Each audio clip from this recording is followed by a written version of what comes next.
Bah qu'est-ce que tu fais? Bah en fait j'ai vu qu'il y avait une étude qui disait que plus tu manges de chocolat, plus tu es intelligent. Quoi? Bah, cette étude elle a pris différents pays et elle a vu que dans les pays où on mange le plus de chocolat, et bah c'est là où tu as le plus de prix Nobel. Ah ok, mais je la connais cette étude. En fait là, t'es en train de confondre corrélation et causalité. Attends, je vais reprendre. Cette étude, c'est celle de Messerly, publiée en 2012. Consommation de chocolat, capacité cognitive et lauréat au prix Nobel. À la suite de cette étude, ça a créé un véritable buzz. Alors, concrètement, qu'est-ce qu'il a fait? Il a considéré différents pays, et pour chaque pays, il a évalué la consommation de chocolat par an, ainsi que le nombre de prix Nobel attribués par an pour ces pays. Donc ces deux valeurs sont pondérées par rapport au nombre d'habitants. Puis, il a regardé s'il y avait une corrélation. La première étape, avant de se lancer dans un test de corrélation, c'est de regarder le nuage de points, et donc ici le nuage de drapeaux. Tu as ici l'évolution du nombre de prix Nobel en fonction de la consommation de chocolat. De ce nuage de drapeaux, on peut tracer une droite. Et cette droite, elle dirait quoi? Cette droite, elle suggérerait que les pays qui sont les plus consommateurs de chocolat sont également les pays où il y a le plus de prix Nobel. C'est le cas par exemple de la Suisse. Et inversement, les pays qui sont les moins consommateurs de chocolat seraient également les pays avec le moins de prix Nobel. C'est le cas par exemple de la Chine. Et ça a été confirmé par un test de corrélation avec un coefficient de corrélation de 0,79 significativement différent de 0. Tout cela semble avoir été répété. Mais alors, une corrélation, c'est quoi? Une corrélation, c'est un lien. Et ce lien peut être positif, on parle alors de corrélation positive, ça veut juste dire que les variables évoluent dans le même sens. Quand l'une augmente, l'autre augmente également. C'est par exemple ici, plus de chocolat, plus de prix Nobel. On aurait cependant pu avoir une corrélation négative. Les deux variables évoluent dans un sens contraire, quand l'une augmente, l'autre diminue. Donc ça aurait pu être ici, plus de chocolat, moins de prix Nobel. À noter qu'on a surtout parlé de corrélation linéaire. C'est quand ton nuage de points, ça fait une droite. Et ça s'évolue par exemple avec un test de corrélation de Pearson. Cependant, tu as un autre type de test de corrélation qui prend en compte le cas où ton nuage de points, ce n'est pas vraiment une droite. Comme par exemple celui-là. Si tu te retrouves avec ce nuage de points, dans ce cas-là, tu peux difficilement montrer une corrélation linéaire. Mais tes données, elles sont corrélées, car plus la consommation de chocolat est élevée, et plus le nombre de prix Nobel est grand. Dans ce cas, ce n'est plus une corrélation linéaire, mais simplement une corrélation qui se base sur la monotonie. Et la monotonie, c'est juste le fait que tu aies une évolution globalement croissante ou globalement décroissante. Et dans ce cas, ce n'est pas un test de corrélation de Pearson que tu vas faire, mais un test de corrélation de Spearman. Pour comprendre la différence entre les deux, imagine que tu dois gravir une montagne de chocolat. Si tu es un oiseau, tu vas pouvoir atteindre le haut de cette montagne de chocolat par le chemin le plus court, c'est-à-dire le chemin linéaire. Si tes données ont la forme de ce chemin, tu peux utiliser la corrélation de Pearson.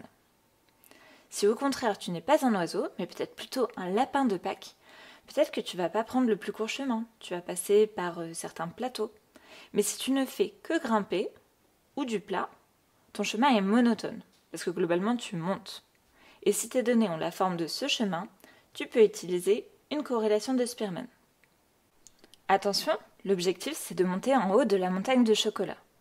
Si tu commences par monter et qu'après globalement tu fais n'importe quoi, tu redescends de cette montagne de chocolat, ton chemin ne sera ni linéaire ni monotone. Et si tes données ont la forme de ce chemin, tu ne pourras pas montrer de corrélation, que ce soit test de Pearson ou de Spearman. Quoi qu'il en soit, la corrélation, qu'elle soit linéaire ou non, ça te donne la force du lien entre deux variables. Plus la valeur du coefficient de corrélation est proche de 1 ou de moins 1, plus la relation entre tes deux variables est forte. Au contraire, plus la valeur du coefficient de corrélation est proche de 0, et plus le lien entre tes deux variables est faible. Le seul souci, c'est que même si on a un lien fort entre deux variables, on n'en sait pas plus, on ne connaît pas la cause. C'est là que tu dois faire attention à ne pas confondre corrélation et causalité. En effet, dans le chocolat, il y a une sous-classe de flavonoïdes. C'est une molécule qui augmenterait les capacités intellectuelles. Donc peut-être que oui, les pays où les gens mangent plus de chocolat, les capacités intellectuelles de ces personnes sont boostées. Ils ont plus de chances de décrocher un prix Nobel. Mais peut-être que ce n'est pas du tout ça. Peut-être que les personnes qui ont des capacités intellectuelles plus élevées sont également plus stressées et ont besoin de plus de réconfort en mangeant du chocolat. Ou peut-être que ça n'a rien à voir. Peut-être que quand il y a une cérémonie des prix Nobel, afin de célébrer tout ça, il y a une orgie de chocolat, ce qui hausse la consommation annuelle de chocolat.